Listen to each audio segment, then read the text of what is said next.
to get those pickoffs as early as possible? Well, that is to say, na Happy Feet Emperors, they have a lot to adjust on the second game. And one thing to adjust then as well is the draft, of course. I think malaking bagay na binigay nila kay Toshi pa rin, yung Granger kanina. They could have picked it up themselves. And I think this is the poison of playing against LPE kanina. Kasi they secured the early game and they secured the late game with the carry draft. Ngayon, Happy Feet Emperors, kailangan nilang isipin, do you really want to give Toshi the Granger? Talagang medyo mahirap talagang ultimplahin yan, especially once na counter draft or once na ban ka agad yung mga possible picks nyo against the opponents. But right now, ladies and gentlemen, we're into our second game draft right now. Happy Feet on the blue and also Pldt Smart Omega on the red side. Yep. And let's go with it for a little faster. Happy Feet Emperors, remove the Harith. Ayaw na nila. Okay, sige. ang hirap kasi talagang hulihin. By the way, pro tip, pag nagrarank kayo, huwag niyong binaban yung Harith pag blue side kayo. pag first pick kayo. Pero this is just the amount of respect na binibigay ng Happy Feet Emperors against Pldt Smart Omega kasi pipick nila kagad yung Esmeralda. Yep, and the Lilia and also Selena, almost the same. Yep. Bans din dito sa Pldt Smart Omega. Talagang respect out of respect talaga ang ginawa ng dalawang teams natin dito. This should be a Kufra and Lunox. There's no way that Pldt Smart Omega is gonna pass up the opportunity. This might be the Kufra Lunox from the Omega. Oh, Hylos and Lolita. Okay, a different approach. So Pldt Smart Omega, they're setting up these two tasks. And Happy Feet Emperors, pwede nilang gawin dito is ipitin yung hero pool ni Kenji like what they did during game 1. Pick up the Cho. Or pwede mong kunin kagad yung Thumbs Carry dito. No, they're gonna pick up the Lunox. Like what they did during their series against LPE. So may eliminate na rin yung Lunox capability ng Omega dito. And wala kita kanina yung performance ng Happy Feet Emperors with that Lunox from the first series earlier. That's the support Lunox. Pero ang ginagawa kasi niyan is, okay, sige na, kahit support siya sa una, kapag nakakuha ng opportunity and also with the pick-offs, kapag nakakuha siya ng farming, they can easily transition that support into a core. At kapag nangyari yun, around 10 minutes, mas madaling makapag-transition, mas madali sila makapag-pick up with the amount of damage that this Luno can dish out. Technically, 4 yung core mo pagdating ng 10 minutes. 4 yung core, oo. Now, I think it's a nice idea, pero these two heroes, they're really bad against Hylos. Kasi the nature of Hylos is, yes, medyo mabilis yung movement speed ni Esmeralda and kaya na, may mobility spell naman si Lunox, pero your biggest problem is the Glorious Pathway. Ngayon, kapag nilapag ng Pldt Smart Omega yan, kahit pasubukan mong manlaban, you can't fight their mobility. And I really like the option dito, pick up the carry immediately. Kasi Granger would have provided you the early game, pero you just need to scale against Esmeralda and Lunox. You don't necessarily need to fight them in the early stages of the game. Kailangan mo lang mag-farm at hintayin mo mag-fall off yung dalawang heroes na to. Indeed. At napakagandang combo din yan sa side ng Pldt Smart Omega. Again with the Glorious Pathway plus the Numenon Blast.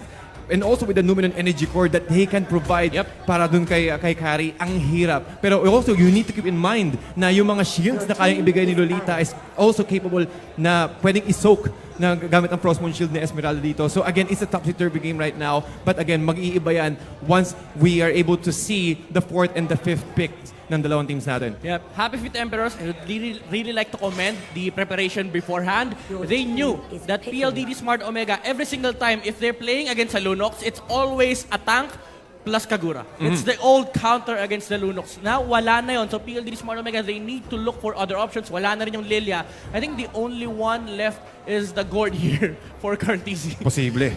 Oh, again, with that reach from the Mystic Gush and also with the slow, ang dami nilang pwedeng gawin dito. Yeah, really nice against Esmeralda as well. Yeah, that's true. And again, kasi once ma-shutdown mo lang tagay Esmeralda, once na ma-force mo siya, kahit mga kalahating XP lang, ma-force mo agad siya mag-disengage. Yeah. So Happy Feet Emperors, you already see the Sams dito, and Masha will be picked up, and the comfort hero for Daniel, which is the Claw. Now, Pldt Smart Omega, last pick for Carl TZ. This is the final mage, and I'm looking for different options dito other than the Gord. More of a teamfight oriented kasi talaga dito ng Happy Feet Emperors eh. Yeah. Kung nakita dito, pwede silang mag-split again with the mashup pickup from Happy Feet Emperors, and then pwede agad silang sumalpok dito sa 4. So tingin ko, possible Gord talaga mas maganda kasi since again, once na mag-initiate dito yung Happy Feet Emperors, one of the best ways that you can do is to use the Mystic Gush to pull them away. Yeah. Alam mo, dalawa lang kasi yan eh. It's either the oh, what? Oh! Double marksman composition sa side ng Pldt Smart Omega. Okay, wait lang. Sasabihin ko sana, kung gusto mo mag-double marksman, Kimi. Kaso may kasama siyang carry. So it's not gonna suffice kasi dalawa silang naghihintay ng farm. Now, Pldt Smart Omega, they've done this before, mind you, the mid-ranger. The mid-ranger na I think yung rotation is 1-3-1 pa nga with the double masks sa may tank. Pero one downside of this lineup is where's your mid game? Yun lang talaga. Pati ano yan, ang hirap kasi, again, you're forced to supply na magbigay ng space para sa dalawang marksman para once na mag-transition sila mid-game to late game, mas madali. Yeah. Kaso, ang magiging cons dito is kapag nakauna yung Half-Fit Emperors, medyo mahihirapan sila mag-transition. Yep. Once na nakauna ka agad, once na makuha agad ng map control yung Half-Fit Emperors, nako, medyo mapa-funnel talaga, medyo cons, medyo risky yung draft dito ng PLD Smart Omega. Yeah, the biggest problem of Omega na kinakaharap nila ngayon is the invasive capability pa rin ni Esmeralda and as well as the support Lunox na meron ng Emperors dito. Pero one thing to consider is if the Lunox fails, this is gonna be a free Granger game. That's true. At Rene J. At again, more of a team fight-oriented draft dito at kailangan dito kanilang bantayan lagi si Rene J on his Masha. He went for a high and dry so talaga napakadaling ang hirap i-contest. Kailangan dalawa lagi ang babantay dito kay Rene J. Just like so, si Hayes and also again, Toshino will be the ones going to lane up against this Masha on the top lane.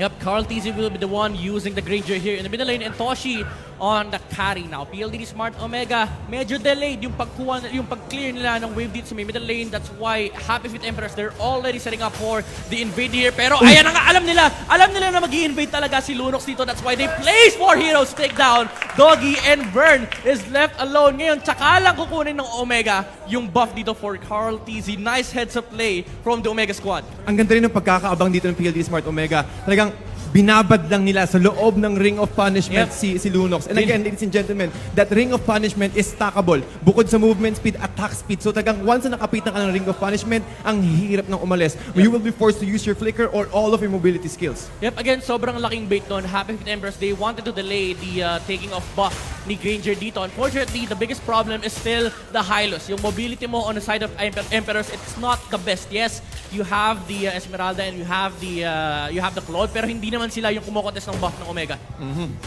And PLD Smart Omega right now, talaga nag-aabangan na talaga sila. Getting all of those resources as soon as possible. But KAYUMANGGI is at level 4 with the Death Sonata. At mukhang makakuha naman sila isa. Doggy will fall down. Heath, pero dyan still on the front lines. He still understand na okay, sige lang. Basta makakaroon na ng unting space pa si KAYUMANGGI to move back. At mukhang makakuha pa sila ng isa pang objective. Yep, Renegade rotating towards the middle lane. Was trying to spot out kung kumukuha ng buff yung Omega dito. And Hayes, makahabol niya si Masha rito. And this is his biggest problem, yung Lolita. The Masha is not really good against the Lolita kasi the nature of that matchup is talagang habul-habulin ka ng Lolita. Pupuk-puking ka na rin. Pati ang mobile niya kasi yung charge niya and also yung shields na pwede niya na meron siya. Ang tagal patayin. Yep. And it will buy a lot of time for PLD Smart Omega to react. However, here into the Turtle K, mukhang iniisa-isa na si Vern with Delicado Blazing Duet into the Numinum Blast. Mukhang saktong-sakto pa rin with the Glorious Pathway. Wala talagang damage, ladies and gentlemen. But right now, able to isolate Aaron into the 4 heroes. Medyo hindi nga nakakita ng Happy Emperors. Order of Brilliance will be forced out. Pero talaga ang ganda ng engagement dito ng PLD Smart Omega. Able to pick off 2 members of Happy Emperors and they might be able to get and secure this turtle buff. So by the way, PLD Smart Omega, they knew na level 3 pa lang yung Lunox at that point. That's why nilabanan muna nila bago nila kunin yung turtle. Yes, nakapag level 4 si Doggy, pero patay na yung Esmeralda at that point. So it gave a lot of time for PLD Smart Omega to take their targets off bago nila tapusin yung turtle. Nako, level 6 na rin. Looking at the levels right now, lumalamang talaga dito yung PLD Smart Omega. And also when it comes to net worth, 2,000 net worth. Rene J here, charge in from Hayes, but not enough damage. At si Rene J naman, kaya niya ulit bawiin yung mga lost HP niya. But here in the bottom lane, KAYUMANGGI and KAYUMANGGI just forcing Happy Fit Emperors to again react on all of their movements. Wait, naka-retribution scar? On the Granger? Oh, yata tingin ko naka-retribution din talaga kanina si Toshino. It's an interesting choice. Or rather si Granger, yeah. Yeah, that's an interesting choice from the marksman/mage player. Oh, Hayes, kinasaka niyo naman ng blast. Nanakaw! Binakuha niya ba? Grabe naman! Lahat na lang ninanakaw! Sulit talaga. Bayad na Even not bayad. the full charge of the Numinum Blast. Inutang! Binayaran ng crab coin! Pinahirapan. Tapos, okay, sa akin pa rin niya. Pero ito sa bottom lane, KAYUMANGGI, Jeet Kune Do, and also the Wave, the Dragon will be used here. Not the right target though, but will it be enough though? Vern able to run away, but KAYUMANGGI on the back lines. Sonata, and also with the Rondo, mukhang may ipit natin sa loob ng Glorious Pathway, Daniel, and Heath, able to isolate the rest of PLD Smart Omega, and they can move forward. Pero medyo off count yung kanyang pagkakagamit ng kanyang block. Yeah, the bigger kill came in for Happy Feet Emperors. Napatay nila yung main hero, which is the Granger. And si Lunox lang yung namatay. Mind you, dahil sila support Aaron with the Falling Storm and Heat. Sobrang kulang Pero po revitalize. revitalize. Grabe, napakakunat itong taong to. And naabot pa si Kenji. Will he be able to help his teammate? Walang mana si Daniel. Pero hindi siya abutan ni Cho. Oh, at nagamit na yung Jeet Kune Do niya yung last, yung third hit ng kanyang Jeet Kune Do. And it will be an easy escape here for the high-lows. But again, the aggression being put up by PLD Smart Omega, trying to force Happy Feet reaction. So parang sila yung may sila yung may dala ng laro ngayon. Talagang nag-react yung Happy Feet Emperors. I think one of the best ways that they can do right here for Happy Feet Emperors is to look for that nice opening. Again, they need to play aggressively. This is a double marksman composition for the side of PLD Smart Omega. And if you're on the side of Happy Feet Emperors, you really need to play early. Yeah. Kaso nahihirapan silang hanapin yun. Kasi sobrang mobile din nila eh. Heath with the glorious path with Cartesi, he can use his rondo just to run away. And also, talagang wala pa gaano humihinto. Hindi pa napapunish o hindi nako-contest yung lane, yung top lane ng PLDT Smart Omega. Yeah, kung isipin mo, ang daming problema ng Empress dito eh. Number 1, dalawa na kayong marksman. So heading towards the late game, talaga nakakatakot yung lineup nila. Number 2, yung Masha hindi niya magawa yung trabaho niya kasi may carry tsaka Lolita na nakaharang sa kanyang objective. And number 3, wala pa sila nakukuhang objective kahit isa. Medyo nahihirapan taga dito yung Happy Feet Emperors, but still, we just need to wait for at least, for Daniel to transition into at least guess one of the core items. We're talking about core items. Si Kari, nakakuha na siya ng Endless Battle. And again, delikado talaga yan. With the cooldown reduction from the Endless Battle. Ooh, and again, the Renjay! additional true damage. Renjay here taking a lot of damage here as well. Pero PLDT Smart Omega, okay, sige, pwede natin i-ignore si Renjay dito, force him to go back. Pero at least Haze, yung main Haze. objective. Still there, the charge! The jump from Haze, but he might be punished here. He doesn't care. He doesn't care at all. He doesn't care. Masha yung pinatay niya, wala akong pakialam. Sulit na sulit. Sulit na sulit talaga. Okay lang kahit ibigay ko yung buhay ko. Basta nakatakbo rin talaga. And this is the effect. 3 heroes rotating towards the bottom lane. It's gonna be a free objective for the three heroes rotated to the top lane. So PLDT Smart Omega is already putting up the pressure on the bottom lane. Napahamak pa nga doon si Daniel, which is the Claude, your main marksman on the side of Empress. Oh, And law and order. napakasakit na ni Cartesi. Grabe yung damage output of this Granger. Falling Storm committed here by Aaron. Pero alam niya, kailangan niyang respetuhin yung Granger at this point. Ang hirap tagang hulihin ni Cartesi dito. As long lagi nandito si Heath. Tingin ko talagang body system ang ginagawa dito ng PLDT Smart Omega. Oh my God! Ang sakit ng rondo. One hit! Glorious pathway! Aabot ba? Hindi. Ang sakit ng They just want the tower here and Vern nakita siya ni Kenji dito. This might be the death of the Grok Flicker out. Pero ahabulin pa rin sila ni Cho. Look at Daniel. Hindi siya makalapit. Sobrang sakit nung Granger natin, Kuya Tads. Mind you, this is Cartesi with 2 core items already. And may mahuhul pa kasi middle lane. It is Samasha. Ang sakit. Death Sonata is not there yet.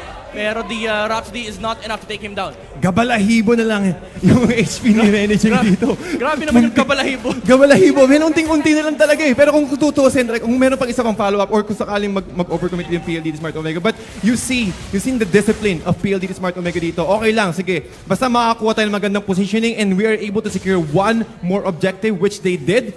Talagang lalamang taga dito. They need to stay ahead and be ahead. Sonata from Cartesi is not gonna hit the last bullet. So mabubuhay pa si Daniel dito. Pero Doggy! Isang combo lang! Blade of Despair already up. And Cartesi recalling in front of the Tower of Emperors. Vern dito makahuli na naman ni Haze. And tapos makakuha, hindi na nila pinansin. Aaron will fall down. Vern ang susunod na target dito for Omega. And this is 3 heroes being slaughtered in the middle lane. 3-4-0 exchange in favor of PLDT Smart Omega. Objective into objective. Kakatapos nila kumuha ng turtle buff dito at nakakuha agad sila ng magandang exchange. And also, talking about this, Toshino is also having a very free time right now. Uncontested, level 12.